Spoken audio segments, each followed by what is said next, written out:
What's up, ladies and gents? This is KSigKid coming at you with another Destiny video.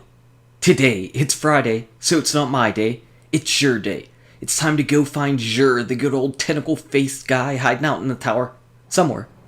And we're going to see what he's got, and we're going to grade him. So if you enjoyed this video, go ahead and smack that like button, and subscribe to the channel. So now we're essentially in week 2 of the April update. And Xur's over here by the speaker, hanging out by the speaker because I don't think anybody else ever wants to come over here and see the speaker.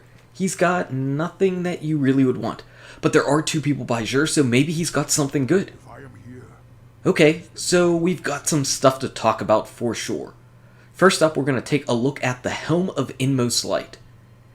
So for starters, you know they want this helmet to look strong. It can't even contain the energy inside your head, it's just blasting light through your faceplate. And that looks pretty cool.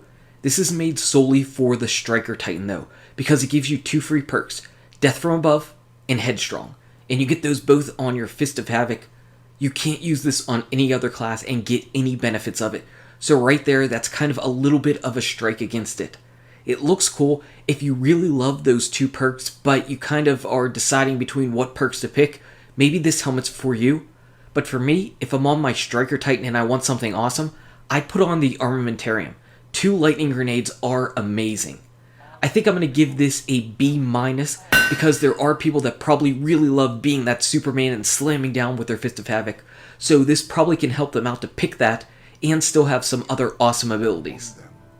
Moving on to our Hunter, we've got the Lucky Raspberry. So Lucky Raspberry is brand new to the April update. And I kind of have a fondness for this in that it was one of my very last pieces of exotic gear to get in year 1. Xur was selling it a lot, but I never bought it, and then it went on a hiatus. Xur didn't sell it until near the end of year 1.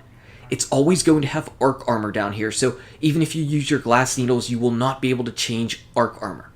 The interesting thing with this, in year 1, this was stronger than it is right now, because arc bolt grenades got nerfed in year 2, they were much better in year 1. So that's a shame, that's a knock right off the bat. The other thing is you spawn with full grenade energy. That perk is amazing, but at the same time, your goal in Destiny is not to die. You don't want to be dying. So it's a little bit of a hit and miss type of perk. In Trials or Crucible, every time you die, you are going to spawn with grenade energy, regardless of what class, regardless of what grenade you pick. So that's a pretty potent and powerful thing. Grenades are really strong in Destiny. I think I'm going to give this a B+. It has situational use in that you have to die first in order to make it useful, unless you're using the arc bolt grenades. But whenever you do die and you make use of that perk, it is extremely strong and very nice to have. Finally, we're moving over to our Warlock, and we've got the Purifier Robes. Again, new gear to the April update. I got these on day 1 of the April update, and I know this is going to be a little bit controversial, because there are definitely fans of this chest piece. I'm not one of them. I am not one of those fans. I think the best perks that this has on it is the middle ones, for more special ammo or more heavy ammo. The basic gist is, you've got to use this on your Sunsinger. Whenever you activate Radiance from Beyond the Grave, whenever you use Fireborn, it's going to blind and disorient nearby enemies. Sounds really cool, but talk about situational. 1, you have to have your super. 2, you have to be dead. 3, there has to be enemies around you whenever you're dead and you've got your super. Yeah, I'm sorry, because even if all of those things happen, if somebody happens to have a shotgun that's right on you, even if they can't see, if they know right where you're at, they can still pull that shotgun trigger and still kill you. I'm sorry, but there is just far too few uses for this to actually make it worthwhile to use up your exotic slot. You could use something like the Ram that could just in general make you better and stronger to kill. These things are going to get a D- for me. I just feel like the amount of time you're actually going to get a full use out of actually putting on these Purifier Robes is so extremely limited, it's just really not worth wasting that exotic slot, whenever there are definitely better options on the Warlock. The Warlock has a lot of nice other options. Finally, Xur is also bringing a weapon this week, the Monte Carlo.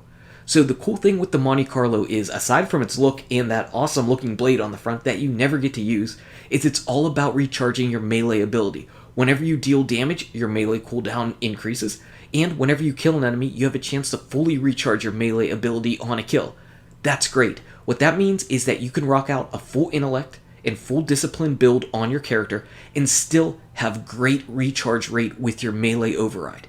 Things like the Night Stalker or the Stormcaller, who really have awesome melee abilities, even the Sunsinger. Those three classes really do have some nice melee abilities, so they would synchronize well with the Monte Carlo. You could not run any strength, like I mentioned, and you could still get your nice lightning fingers or your smoke grenade or your flame overshield, even though it was nerfed a bit. So Monte Carlo is pretty cool. It's got that damage profile of the Zalo, of the Heartlight, of the Zarene AD. So some pretty nice looking weapons. It's definitely worthwhile to utilize in Crucible. The Legacy Ingrams, again, those are year 1 only. Don't buy them if you want year 2 stuff. I'm going to purchase a whole bunch of 3 of coins because I've been trying to use them and get some exotics, though, man, it feels like my drop rate for exotics has gone down quite a bit. Also, I know we gave Xur a lot of crap last week because he didn't bring anything from the April update, but as I sit back and think about it, I can kind of understand why Xur didn't sell those things last week.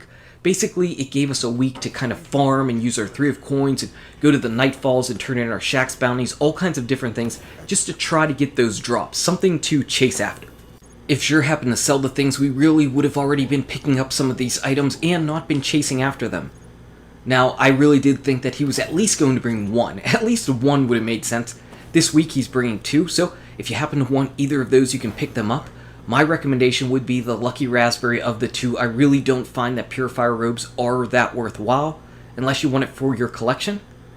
Anyway, we've got our 3 of coins. Let's check out. Alright, 147, and I just transferred some over to my Hunter and Titan last night, so that's pretty good. That's going to keep me tided over well to next week. This shader's pretty awesome, too. My Warlock is looking sharp. So that's Xur this week. Did you buy anything? Anyway, guys and gals, thank you so much for watching. If you enjoyed this video, smack that like button and subscribe to the channel. Check out these awesome videos. Good luck with your raids, your drops, your Xur, and I'll see you around in Destiny. Purify me.